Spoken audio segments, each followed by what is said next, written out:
பரிசுத்த வேதாகமம் புதிய ஏற்பாடு எபிரேயர் 12ஆம் அதிகாரம்.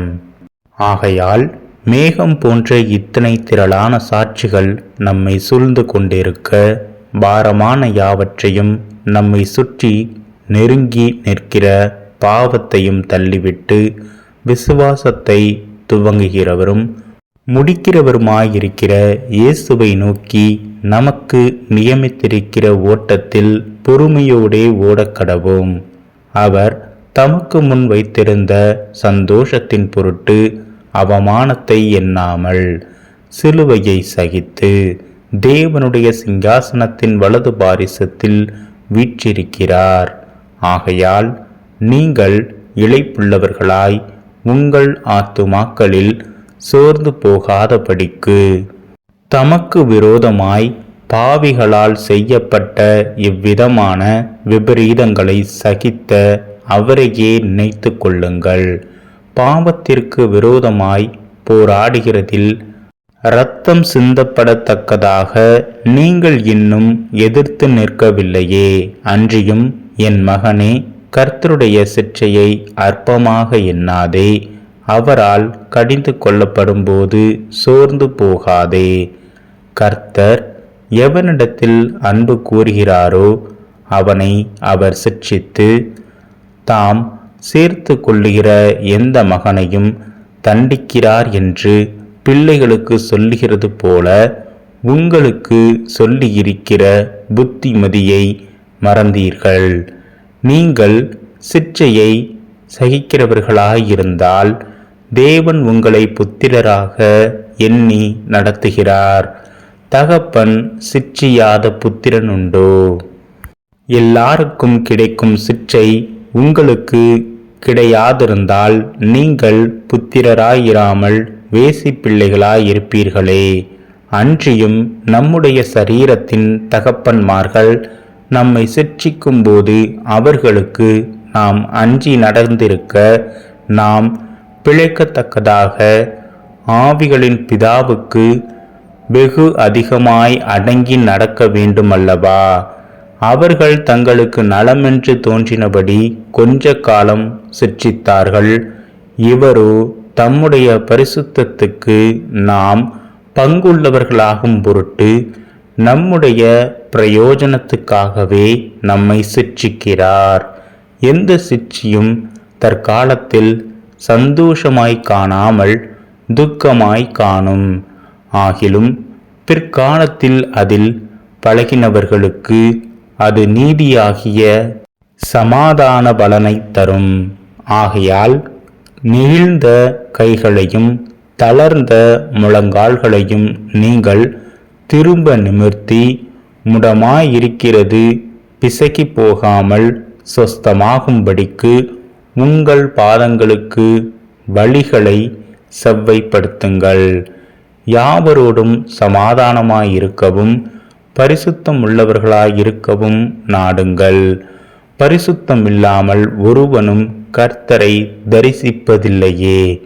ஒருவனும் தேவனுடைய கிருபையை இழந்து போகாதபடிக்கும் யாதொரு கசப்பான வேர் முளைத்தெழும்பி கலக்கம் உண்டாக்குகிறதினால் அநேகர் தீட்டுப்படாதபடிக்கும் ஒருவனும் வேசிக்கள்ளனாகவும் ஒருவேளை போஜனத்துக்காக தன் சேஷ்ட புத்திர பாகத்தை விற்று போட்ட ஏசாவை போல சீர்கெட்டவனாகவும் இராதபடிக்கும் எச்சரிக்கையாயிருங்கள்.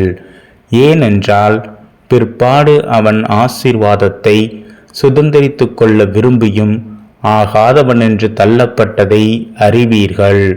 அவன் கண்ணீர் விட்டு கவலையோடே தேடியும் மனம் மாறுதலை காணாமற் போனான்.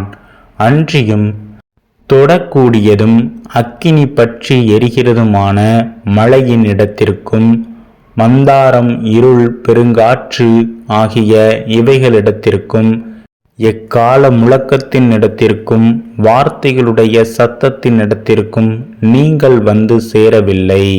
அந்த சத்தத்தை கேட்டவர்கள் பின்னும் தங்களுக்கு வார்த்தை சொல்லப்படாதபடிக்கு வேண்டிக் கொண்டார்கள்.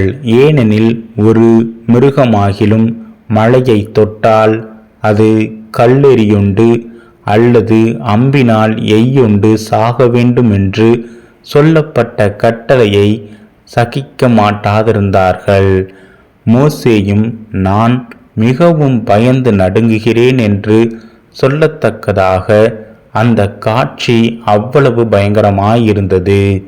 நீங்களோ சீயோன் மலையினிடத்திற்கும் ஜீவனுள்ள தேவனுடைய நகரமாகிய பரம எருசலேமினிடத்திற்கும் 1000-10,000 தேவதூதர்களிடத்திற்கும் பரலோகத்தில் பேரெழுதியிருக்கிற முதற்பேரானவர்களின் சர்வ சங்கமாகிய சபையினிடத்திற்கும் யாவருக்கும் நியாயாதிபதியாகிய தேவனிடத்திற்கும் பூரணராக்கப்பட்ட நீதிமான்களுடைய ஆவிகளிடத்திற்கும் புது உடன்படிக்கையின் மத்தியஸ்தராகிய இயேசுவினிடத்திற்கும் ஆபேலுடைய இரத்தம் பேசினதை பார்க்கிலும் நன்மையானவைகளை பேசுகிற இரத்தமாகிய தெளிக்கப்படும் இரத்தத்தினிடத்திற்கும் வந்து சேர்ந்தீர்கள்.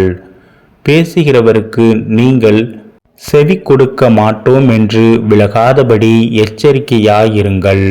ஏனெனில் பூமியில் பேசினவருக்கு செவி கொடுக்க மாட்டோம் என்று விலகினவர்கள் தப்பி போகாமலிருக்க பரலோகத்திலிருந்து பேசுகிறவரை நாம் விட்டு விலகினால் எப்படி தப்பிப்போவோம்? அவருடைய சத்தம் அப்பொழுது பூமியை அசைய பண்ணிற்று. இன்னும் ஒரு தரம் நான் பூமியை மாத்திரமல்ல வானத்தையும் அசைய பண்ணுவேன் என்று இப்பொழுது வாக்குத்தத்தம் செய்திருக்கிறார்.